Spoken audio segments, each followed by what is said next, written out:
조선오프랑기 동안의 깎인 임금을 다시 정상화해달라. 불법 점거로 이미 피해액이 6천억 원이다. 팽팽하게 맞서고 있는 대우조선의 하청지회 파업이 49일째입니다. 네, 노사 주장이 지금 평행선을 달리고 있는 상황인데요. 공권력 투입 가능성이 제기되고 있어 긴장감이 커지고 있습니다. 파업 현장에 나가 있는 취재기자 연결해보겠습니다. 오태인 기자. 네, 경남 거제 대우조선해양입니다. 네, 노사 협상은 지금 전혀 진전이 없는 겁니까?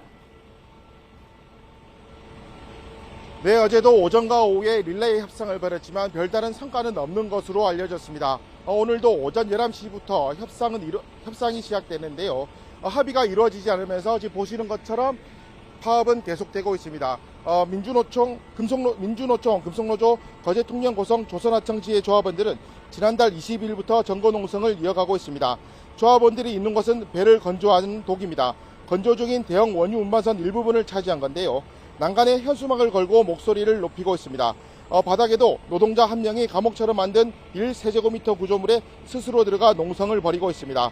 독에서 배를 만들어 하나씩 내보내야 하는데 점거로 작업에 차질이 생겼고 독에 있는 다른 배도 나가지 못하고 있습니다. 독을 운영하는데 인건비 등을 포함하면 하루 300억 정도 든다고 합니다. 점거 농성도 한 달 가까이 되어가니까 피해액은 계속 커지고 있습니다. 결국 정부가 관계부처 합동담화문에 이어 행안부 장관과 경찰청장 후보자까지 현장에 보내면서 공권력 투입을 할 것이라는 가능성이 제기됐는데요. 하청노조는 끝까지 투쟁을 이어가겠다고 밝힌 만큼 자칫 인명 피해까지 우려되는 상황입니다.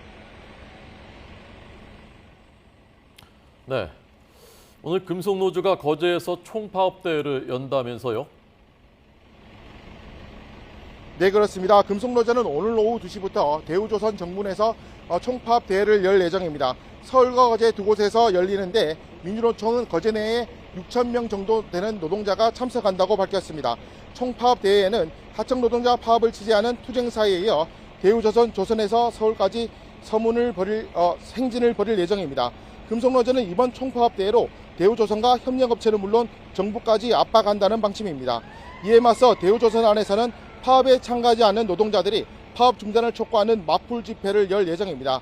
여기에도 비슷한 규모의 인원이 참석할 것으로 보여 자칫 마찰도 우려되는 상황입니다. 경찰은 경남과 부산 지역 경찰 기동대 8개 중대를 배치해 혹시 모를 사태에 대비하고 있습니다. 또 대우조선 원청노조가 금속노조를 탈퇴하라는 조직변경 조합원 임시총회를 내일부터 이틀 동안 열고 금속노조 탈퇴를 결정할 예정입니다. 노노 갈등도 갈수록 커지고 있습니다. 이런 가운데 민주사회를 위한 변호사 모임 등 40여 개 시민단체는 희망버스 재가동을 예고했습니다. 대우조선 하청노동자 희망버스가 거제로 내려간다고 밝힌 만큼 대우조선 하청노동자 파업은 쉽게 마무리되지 않을 것으로 보입니다. 지금까지 경남 겨제 대우조선 해양에서 YTN 오태인입니다.